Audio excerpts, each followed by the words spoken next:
Hey, if you're watching this right now, I want you to take a breath first. Just wherever you are, whatever you've been carrying today, set it down for a second. Because I made this channel for a very specific kind of woman. The kind who holds everything together with both hands while someone nearby quietly unravels it. The kind who swallows her anger so smoothly she almost convinces herself it doesn't exist. The kind who has done so much invisible work that she sometimes looks in the mirror and doesn't recognize how far she's come because no one ever stopped to mark the distance with her. If that's you, I'm so glad you're here. Stay with me tonight. This one is for you. My name is Celeste Margot Whitfield, and I want to be real with you from the very first sentence. I almost didn't tell this story. I sat on it for almost 3 years. Not because I was ashamed, not because I was scared of him anymore, but because I needed to be completely, absolutely sure that when I opened my mom, I wasn't speaking from the wound. I wanted to speak from the scar. And I think I'm finally there. So, let's go back. I grew up in Chattanooga, Tennessee, in a house that smelled permanently of cedar and burnt coffee and my grandmother's rose water. We weren't wealthy. We weren't struggling either. We were somewhere in that careful, dignified middle that Southern families know how to perform with a kind of quiet artistry. My mother ironed her tablecloths. My father wore cufflinks to church. And from the time I was about 7 years old, I understood not because anyone sat me down and said it, but because it was in the air I breathed that the women in our family did not outshine the men they stood beside. It wasn't cruel, the way it was delivered. It was wrapped in love, mostly. My grandmother, Nana Gloria Jean Whitfield, sharp as a tack and twice as elegant, she used to take my chin in her hand and say, "Celeste, baby, a smart woman lets her husband think the ceiling is his idea before she paints it." And she'd wink, like it was a gift she was giving me, like it was wisdom. And for a long time, God help me, I believed her. The tradition in our family, the one that shaped everything that came after, was this. The women supported. That was the word they used. Supported. It was the highest compliment. She's so supportive. You'd hear it at family dinners, at church, at my cousin's baby showers. Women in our family were the soil. The men were the trees. And you don't talk about the soil, do you? You talk about the trees. My mother was brilliant. I mean that seriously. The woman could read a legal brief faster than any attorney I've ever met, and she never went to law school. She could have. She chose not to. Or rather, she was persuaded, gently and lovingly and over many years, not to. Instead, she managed my father's dental practice from a back office she called her little room, handled every contract, every insurance negotiation, every staff dispatch, and was paid nothing because it was family, because it was support. That was the inheritance they handed me. And I took it. And I carried it all the way into my marriage. I met Donovan Ashby when I was 26. I was 3 years into building my architecture career at a mid-size firm in Chattanooga called Meridian Design Group. I was good. Not for a woman good, just good. Clean lines, functional instinct, a natural sense of how light moves through a space that my mentor, Patricia Osai, told me once was not something you can teach. I was good and I knew it, and for the first time in my life I was letting myself know it without apologizing. Donovan was starting his commercial real estate company, Ashby Properties. Just him, a laptop, and enough charm to fill a cathedral. He was handsome, the way that makes you feel like you're the lucky one for being looked at. Tall, careful dresser, voice like warm bourbon. He laughed at the right moments. He asked questions and asked. Thule listened. He told me on our 3rd date that I was the most interesting woman he'd ever met, and he said it while looking at my sketchbook, not at my body. I was gone. We got married 18 months later. Small ceremony. Nana Glow cried. My mother held my hand in the dressing room and said, "You found a good tree, baby. Now be good soil." And I smiled and nodded and felt the words settle into me like something I'd been waiting my whole life to do right. Here's the thing about being good soil, though. Nobody sees what the soil does. Nobody thanks it. Nobody notices when it's been drained. In the first 2 years of our marriage, Donovan's business was small enough that we were genuinely partners. I'd come home after a 12-hour day at Meridian, and we'd sit at our kitchen table, this big reclaimed oak thing we'd found at an estate sale. It smelled like old wood and lemon oil, and I'd spread his property listings out beside my drafting notes, and we'd talk for hours. I gave him everything I knew: how to evaluate a commercial space for traffic flow, how to identify structural weaknesses a seller hadn't disclosed, how to look at a building and see what it could be, not just what it was. I taught him to read blueprints. I helped him write his first investor pitch deck. I designed the logo for Ashby Properties on a Saturday afternoon while he played golf. I didn't think of it as giving anything away. I thought of it as us. Nana Glow's voice in my head. "E good soil." I was so proud of us. And somewhere in year 3, Ashby Properties started growing. Real growth, a commercial strip in East Ridge, a mixed-use development in North Chattanooga. Donovan hired his first employee, then 3, then 12. He started getting written up in the Chattanooga Times Free Press. He was invited to speak at the Chamber of Commerce. He was photographed at ribbon cuttings in a hard hat he never actually wore on a job site, but he wore it for the photos because he understood optics. In a way I'll grudgingly admit was genuinely skilled, and I was still at Meridian, still doing good work, still coming home and, yes, still helping him, reviewing contracts over dinner, flagging zoning issues he'd missed, sketching quick layout concepts for properties he was considering. Still good soil. Are you starting to see it? Can you feel where this is going? Drop a comment if you've ever been so deep inside something that you couldn't see its shape until years later. Because I couldn't. I genuinely could not see what I was doing to myself, what I was allowing, because it all felt like love. And it was love, for a while. I believe that. I have to believe that, or none of it makes any sense. Year 5 of our marriage, something shifted. Not loudly. That's what I want you to understand about betrayal, the real deep kind. It doesn't arrive with a crash. It seeps. It's a slow rearrangement of small details that you explain away one by one because individually they're not that. But together they're a map of somewhere you never agreed to go. He started staying later at the office. That was the first thing. Then he started going in on Saturdays. Then his phone, which used to sit face up on the kitchen counter between us like a shared household object, migrated to his nightstand. Face down. Then came a new password. Then a weekend conference in Nashville I couldn't find any record of online. Then a faint, synthetic floral smell on his collar that wasn't my perfume and wasn't cologne. I didn't say anything. I know how that sounds. But here's what I need you to understand. I had been trained, in the most loving and thorough way possible, to support and not disturb. To smooth, not to confront. To be the soil that holds the roots without ever asking what the tree is doing with its branches. My instinct, when I felt the cold creeping in, was not to shout. It was to go quiet, to go smaller, to try harder, to be better soil. So instead of confronting him, I started watching. And instead of crying, I started thinking. And I started building. It wasn't dramatic at first. I signed up for a business development course at UT Chattanooga's extension program. Just Tuesdays and Thursdays, 7 to 9 p.m. I told Donovan it was a professional development requirement at Meridian. He nodded without looking up from his laptop. I remember the exact quality of that nod, not dismissive, just utterly indifferent. Like I had told him we needed more dish soap. The course was taught by a woman named Dr. Renata Fuentes, a tiny, fierce Cuban-American woman from Miami who had built and sold 2 companies before she was 40 and was now, as she put it, giving the secrets away for free to anyone smart enough to pay tuition. She looked at my architecture portfolio on the second-class meeting and said, "You're in the wrong seat, not in this room in your life." I didn't sleep that night. I lay in my marriage bed next to my husband who smelled faint, TLY of someone else, and I stared at the ceiling for 6 hours, and I let Dr. Fuentes' sentence move through me like a current. In the wrong seat, in my life, now. This is where I need to tell you about my niece, Brianna. Brianna was my brother Marcus's daughter. She was 9 years old when this story starts, and she was something. Bright doesn't cover it. She was the kind of child who made adults nervous because she asked questions that assumed you'd been thinking carefully, and you often hadn't been. She had these big dark eyes that missed nothing, and this habit of tilting her head when she was processing something, like a bird sorting through information. She loved math, and she loved building things. I used to bring her to Meridian on occasional Saturdays, and she'd sit at my drafting table and design elaborate imaginary structures with colored pencils. Bridges, towers, whole cities. She called them her forever buildings because, she told me seriously at age 10, buildings last longer than almost anything else a person can make. I adored her.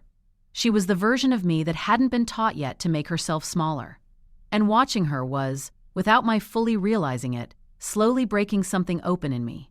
The first time I really saw what was happening, not just felt it, but saw it, was at a family Christmas dinner when Brianna was 10. We were at my parents' house, the whole family packed around that long dining table my father had built himself in the 80s. Donovan was holding court at the far end. He'd had a spectacular year. The North Chattanooga development had sold at nearly double projection, and he was telling the story of how he'd identified the property, how he'd structured the deal, how he'd known from the beginning it was going to be special. I sat very still and listened to him tell a story that was, in its essential shape, not his. The property identification had come from a conversation he and I had had on a Sunday morning. When I'd been reading a city planning report and pointed to that block and said, "Donovan, look at this transit expansion is coming right through here. This whole corridor is going to flip." The deal structure had come from a late-night conversation with Dr. Fuentes's frameworks rattling around in my head. I had given him those pieces, quietly at an oak table that smelled like lemon oil because I thought we were building us. And he was telling it at my parents' table as his own story, and nobody in that room, including me, said a word. Except Brianna. She was sitting 2 seats down from me, pushing her green beans around her plate, and she looked up at Donovan, and then she looked at me, and I saw her tilting her little head. And she said, in her careful, too serious way, "Aunt Celeste, didn't you show Uncle Donovan that neighborhood? On that map you had?"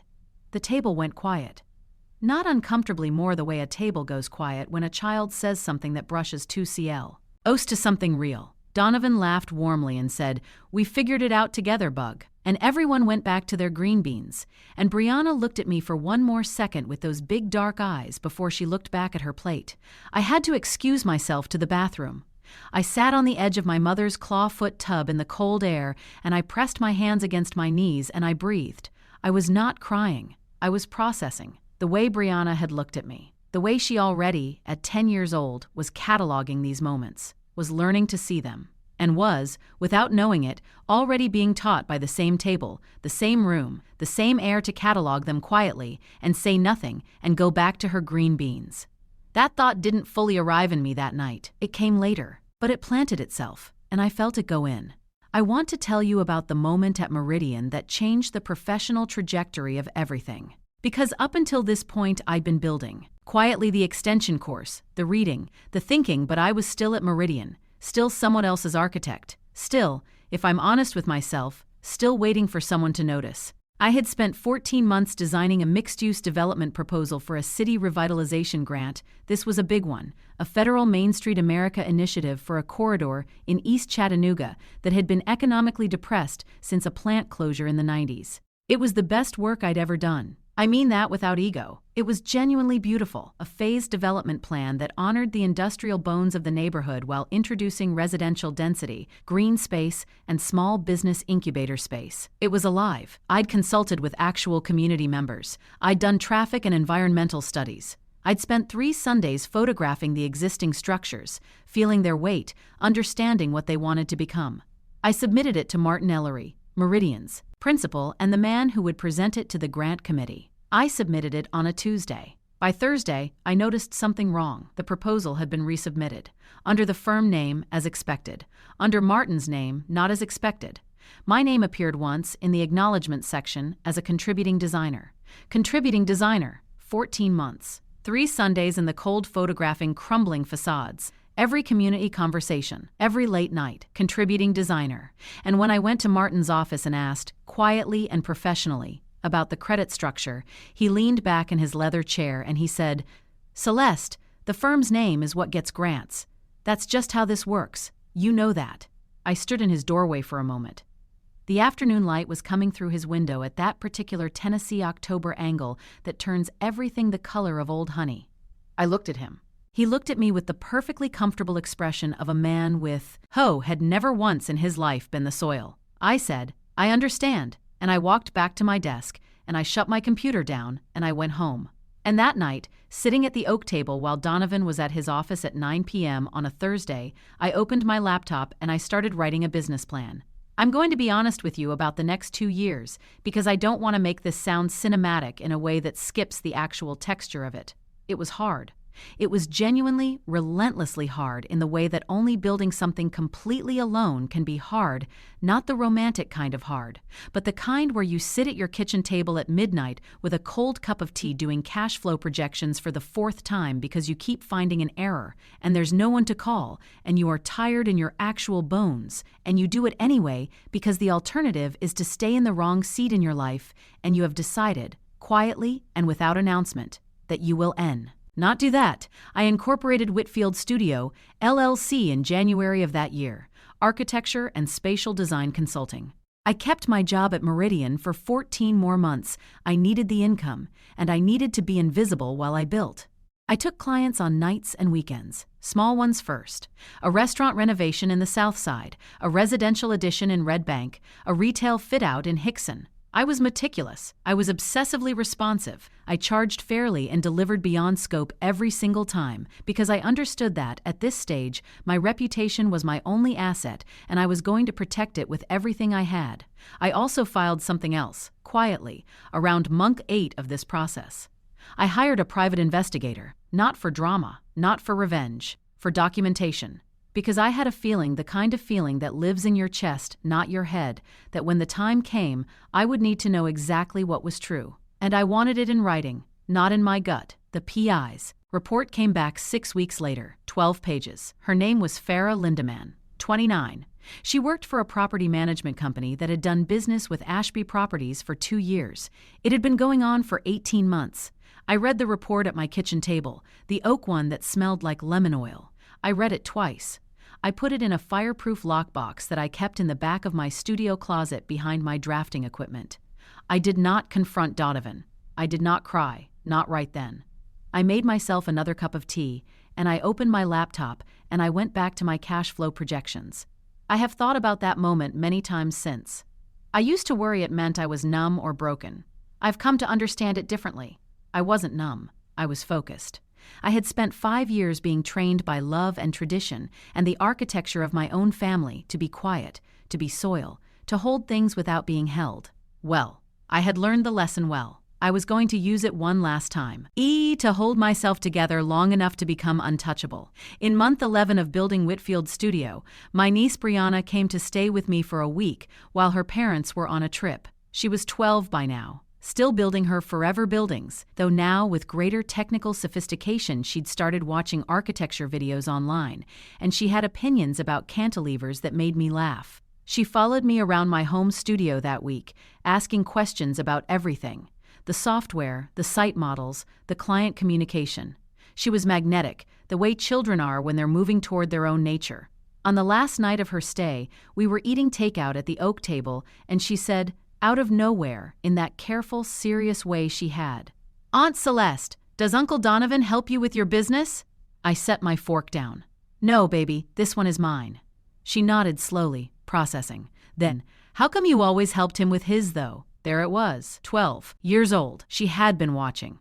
She had been storing these observations in those big dark eyes, cataloging them the way I had been taught to catalog and say nothing. And now she was asking the question I had swallowed 1,000 times. I looked at her across the oak table and I said, as carefully and truthfully as I could, "I used to think that helping someone else build their thing was the same as building. I know better now." She looked at me for a long moment. "Are you going to be okay, Aunt Celeste?" "Yes," I said. And for the first time in 2 years, I actually believed it. I left Meridian 4 months later.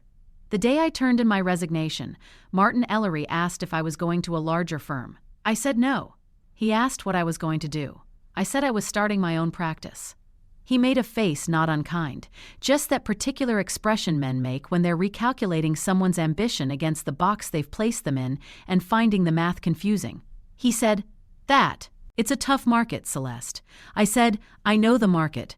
And I walked out into a bright February morning in Chattanooga and stood on the sidewalk and felt the cold air on my face like a first breath. That same month, I filed for divorce. I did it quietly, through an attorney named Sylvia Park, who came recommended by Dr. Fuentes and who was, I would come to understand, precisely the kind of woman who made opposing attorneys nervous before she said a single word. I walked into her office in a slim gray blazer. I remember every detail of that outfit. I chose it carefully. I needed to feel precise, and I put the PI's report on her desk, and I said, I want this handled cleanly, completely, and without any drama that slows it down. Sylvia looked at the report, looked at me, said, You've been patient. I'm still being patient, I said. I just want to be patient with a settlement in my hand. She smiled. We got to work. The divorce was not without pain. I don't want to pretend otherwise. There were nights in that period the apartment I'd moved into, a clean, spare place in the North Shore neighborhood, with good light and oak floors that I'd found and fell for because the bones of it reminded me of something honest. There were nights in that apartment when I sat on my kitchen floor, not at a table, just the floor. There's something about the floor when you're grieving, and I let myself feel the full weight of it. The years, the soil, the lemon oil, the Christmas dinner. The way I had loved him in the beginning, the real way, before I learned the shape of what I'd been given and what had been taken. I let myself feel it. I didn't run from it. And then I got up, and I made coffee, and I went back to work. The settlement was clean, as promised. I took the value of my contributions to Ashby Properties into the negotiations. Sylvia was very good at making these numbers legible in a courtroom context, and I walked away with a fair financial foundation that I immediately reinvested into Whitfield Studio, new equipment, a proper studio space, not my apartment, one higher. An extraordinary recent architecture grad named Tamaz Reyes, who had a natural talent for visualization and who, more importantly, understood that I was building something and was willing to run alongside it. Ashby Properties, by this time, was a mid-size operation, maybe 40 employees, significant regional presence, a portfolio that included several major commercial developments in Greater Chattanooga. Donovan had hired a lead architect, an older man named Gerald Pruitt, who was adequate in the way that competent men with no particular fire tend to be adequate. I knew their work. I knew their gaps. I had spent 5 years learning the architecture of that company from the inside. I am not going to pretend I didn't use that knowledge. I'm going to tell you that I used it as any founder uses their deepest professional experience to build better. Over the following 18 months, IT Field Studio became something genuinely different in the Chattanooga market. We weren't competing on price or speed. We were competing on depth, on the kind of design thinking that turns a commercial property from a transaction into an asset, the kind that understands not just what a building should look like, but how it should perform. For its tenants, for the street, for the city. I had developed a proprietary approach. I called it living systems design that integrated environmental data, community use patterns, and economic life cycle modeling into every project from phase 1. It was, in technical terms, a more sophisticated methodology than anything in the regional market. It was what happened when you studied in secret for 3 years while everyone thought you were just being quiet. We started winning projects, not huge ones at first, but significant ones. A credit union headquarters, a mixed-use adaptive reuse of a former factory building, a neighborhood commercial corretto, our revitalization, and yes, the one in East Chattanooga, the corridor I had designed the initial proposal for at Meridian that Martin Ellery had put his name on. I got that one. I went back and got it, and I did it better than the first proposal, because I had more time, more freedom, and nothing to prove to a man in a leather chair. And then came the Riverton project. The Riverton Development Group was a coalition of investors planning the largest mixed-use waterfront development Chattanooga had seen in 20 years, a full 11-acre site along the Tennessee River that had been industrial land for decades. This was going to be a signature project. It would reshape the city's relationship with that stretch of the river. It was career-defining work for whoever designed it. Ashby Properties was the lead real estate developer on the project. They had brought in Gerald Pruitt's team to handle the architectural design scope, and Riverton's lead investor, a woman named Caroline Desta, ARP, 50s, had made her money in Atlanta and was bringing it north, had quietly begun to have concerns about Pruitt's design approach. Too conventional, too safe. The project needed to do something memorable, and the current design wasn't doing it. Caroline's assistant called Whitfield Studio on a Tuesday morning. I took the call. I listened carefully. I asked 3 questions. I set up a meeting for the following week. I want to slow down now. I want to slow way down and stay in this next part with you. Because this is the part I've thought about the longest, and I want you to feel every room, every silence, every second of it. The meeting was held at Riverton Group's offices, a floor of a glass building in downtown Chattanooga, floor-to-ceiling windows looking out over the river, the kind of view that makes everything feel consequential. It was a Thursday in late October. I remember the light, that same old Honey, Tennessee October light, coming in at a low angle across the conference. Wren's table, which was long and polished and had 17 chairs around it. I was the first one there. I arrived 8 minutes early and sat at one end of the table and set my materials down. My laptop, a printed project folio, a scale model of my Riverton concept that Tamaz and I had built over 3 weeks of late nights. The model was small enough to fit on one corner of the table, but it was exact, and when the light hit it, it breathed. Caroline Desta came in at 2 minutes to the hour with her team, 3 people, efficient and quiet. She shook my hand firmly, looked at the model on the table, said nothing yet, sat down. Then the doors opened again. Donovan walked in, with Gerald Pruitt and 2 members of the Ashby Properties team. I had known he might be there. I had prepared for it. I want to be clear about that. I wasn't ambushed. I had, over the previous 2 weeks, done every internal preparation necessary to sit in a room with this man and be nothing but myself. Profession. Al, calm, absolutely present. And I had done it. But knowing a thing and living it are different. He stopped when he saw me. Just briefly, a fraction of a second before his expression rearranged itself into something smooth. I watched it happen. The micro moment of recognition, of recalculation, and then the social mask settling back into place. He was very good at the mask. I had always known that. He said, "Celeste." I said, "Donovan." And that was all, for the first few minutes, because Caroline Desta was running this meeting and she was not interested in whatever was in the air between us. She introduced everyone briskly and explained the purpose. Riverton had concerns about the current design direction. They had requested supplementary proposals from 2 firms. Today was a comparative review, and Caroline herself would be making the final recommendation to the investors. Gerald Pruitt went first.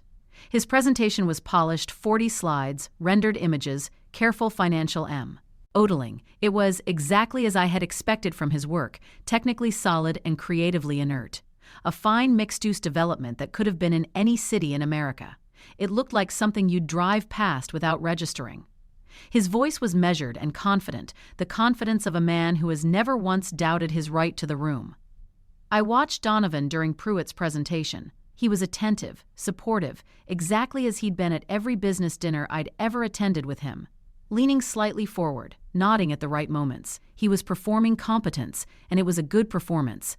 But I noticed because I knew I had known every angle of him for 7 years. I noticed the tightness at the corners of his mouth. He was nervous, because I was in the room. When Pruitt finished, Caroline turned to me. "Mrs. Whitfield, whenever you're ready." I stood up. I did not look at Donovan. I looked at Caroline, and I looked at her team, and I looked at the river through those floor-to-ceiling windows, and I began. I didn't use 40 slides. I used 11, because I wasn't trying to impress them with volume. I was trying to show them something real. I started with the site's history. Not the real estate history, the human history. The industrial workers who'd shaped that riverbank. The ferry crossing that had stood there before the plant. The water itself, which had flooded and receded and flooded again and shaped the clay. I showed photographs I'd taken myself. Early mornings, when the river light was soft. I told them what the land remembered. And I watched Caroline Desta's expression shift just slightly from professional assessment to something more open. To listening. Then I presented the concept. I won't give you every technical detail, but here is the essential idea. Rather than building on top of the industrial history, I designed through it. Adaptive reuse of the existing structural bones, the old loading frames, the dock. Infrastructure integrated into the new development as functional, beautiful elements. A building that told the story of what the land had been while becoming what the city needed it to be. Green space that followed the river's natural flood memory, rather than fighting it. A design that would not look the same in 5 years as it did today, because it was designed to grow, to weather, to become more itself over time. Tamaz had built the model with this in mind.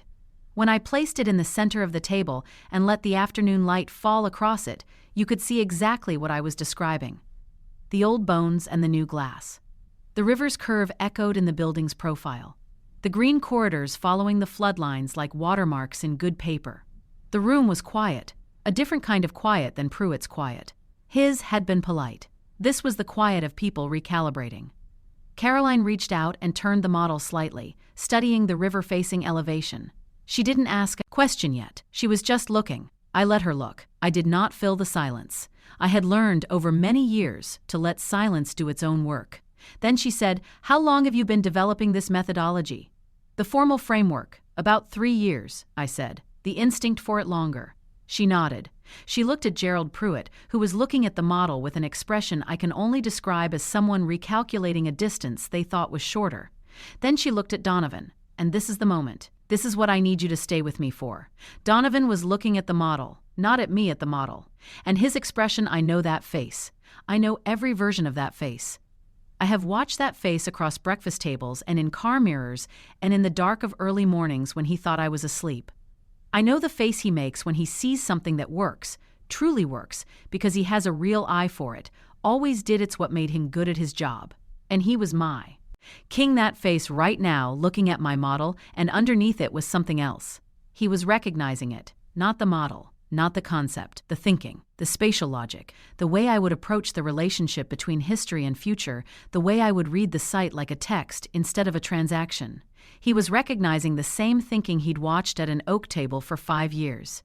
The thinking he'd used, had benefited from, had told as his own story at a Christmas dinner, while a 10-year-old girl tilted her head and noticed.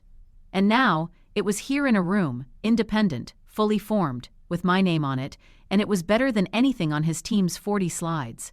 He looked up from the model. At me.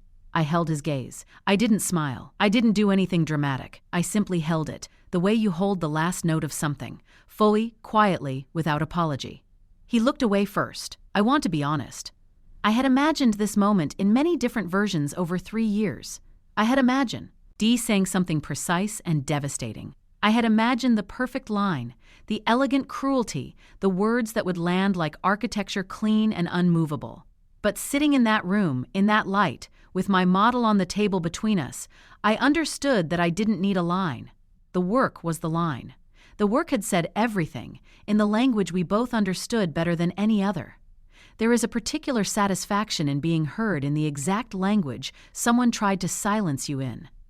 I want you to understand it doesn't make the years back. It doesn't return the Christmas dinner, or the lemon oil table, or the nights on the kitchen floor. It doesn't undo the 14 months of a grant proposal credited to a man in a leather chair. It doesn't give me back the years of being soil when I should have been growing. But it is real, and it is mine. And it cannot be taken back. Caroline Desta awarded the Riverton project to Whitfield Studio 3 days later. I received the call on a Saturday morning, standing in my North Shore kitchen in my robe with a cup of coffee. I put the phone down on the counter after she hung up, and I stood there for a long time looking at the light on my oak floors. Not crying, not celebrating, not yet, just present. Fully, finally present in a life that was entirely my own. Whitfield Studios' signing of the Riverton contract made the business section of the Chattanooga Times Free Press. That same section, 2 columns over, had a small item about Ashby Properties losing the project to an independent firm. I did not call anyone. I did not post anything. I saved the paper. I still have it. Now I need to tell you about Brianna. She was 15 by now. The pandemic year had done something interesting to her. She'd gone from building paper cities to learning Revit and AutoCAD through YouTube tutorials. And she was, according to her parents, insufferable about it in the most wonderful way. She had decided she wanted to be an architect. She had told her father this over dinner, apparently, and Marcus, my brother Marcus, who had been raised in the same house, breathed the same air, absorbed the same ideas about trees and soil, had said, carefully and lovingly, "That's a tough career for a girl, Bri. Maybe think about something more stable." Brianna had called me that same night. She didn't say much. She just said, "Aunt Celeste, Dad says architecture isn't for girls." I sat down. I had been waiting, without knowing I was waiting, for this exact call, for this exact sentence, for the moment when the tradition that had shaped me tried to reach forward in time and take hold of the next one. Not this one. Not Brianna.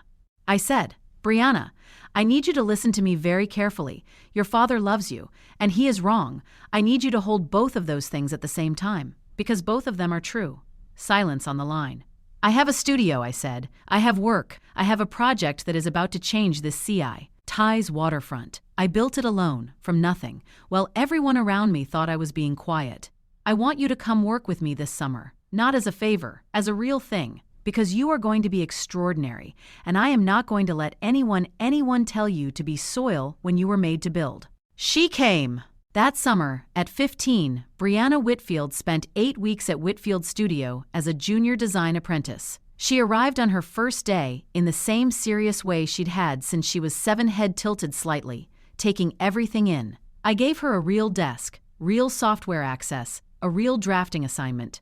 Tamaz mentored her on the visualization tools. I took her to the Riverton site on the mornings when the light was right and showed her what I'd shown her I'd been learning for years: how to read land, how to listen to what a place wants to become. On the last day of her apprenticeship, we were sitting on the riverbank at the Riverton site in the late afternoon. The steel skeletons of the old loading frames were up against the sky, and our new structural framing was beginning to rise around them, the old bones and the new glass, exactly as the model had shown. Brianna was quiet for a long time, looking at it. Then she said, "Aunt Celeste, did you always know you could do this?" I thought about that. About the Christmas dinner and the bathroom and the edge of the clawfoot tub. About the oak table and the lemon oil. About Nana Glow and her rose water and her beautiful, loving, limiting wisdom. About the cold February morning when I walked out of Meridian and the air hit my face like a first breath. "No," I said. "Not always. There was a long time when I knew it, but I wasn't allowed to know I knew it, if that makes sense." She tilted her head. "The old movement. The 10-year-old cataloging." "It does," she said. We sat there until the light changed. The river moved beneath us, steady and indifferent, the way rivers are the same water that had shaped the clay, carried the ferry, flooded and receded for centuries. And I looked at this 15-year-old girl who had my grandmother's sharpness and none of her limits, who was going to build forever buildings, and I felt something in me, the last cold remnant of those years, the last held breath release. That is the story. But I want to close it with the object, because I promised you a final symbol, and it matters. A month after Brianna's apprenticeship ended, she sent me a package. Inside was a drawing, one of her early ones, the kind she'd made at age 9 on my drafting table at Meridian, colored pencils, elaborate and serious, a whole city of her imagining. She'd kept it all those years. On the back she'd written, in her careful handwriting, "For Aunt Celeste, who taught me the ceiling is ours to paint." She had taken Nana Glow's words, "A smart woman lets her husband think the ceiling is his idea before she paints it," and she had changed them.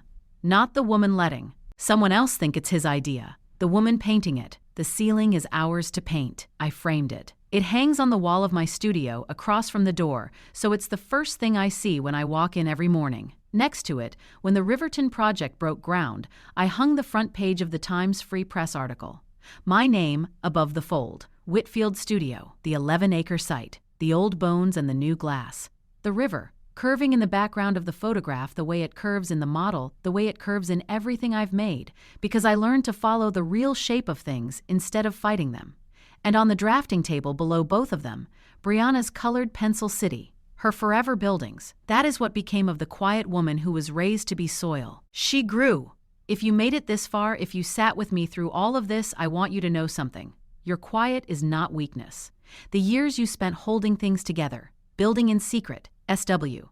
Allowing the anger, watching someone else get credited for the architecture of your own mind, that is not a loss. That is a foundation. And foundations are what everything real is built on. You are not behind. You are not too late. You are exactly as far as you needed to be to start. This channel, Her Untold Revenge, exists for women like you. Not for women who want drama. For women who want to understand that the most devastating thing you can ever do to someone who underestimated you is to become, quietly and completely, exactly what they told you you couldn't be. If this story moves something in you, if you heard your own name somewhere in Celeste's, if you recognized a table or a dismissal or a Christmas dinner or a 12-year-old girl's question you weren't ready to answer, please subscribe.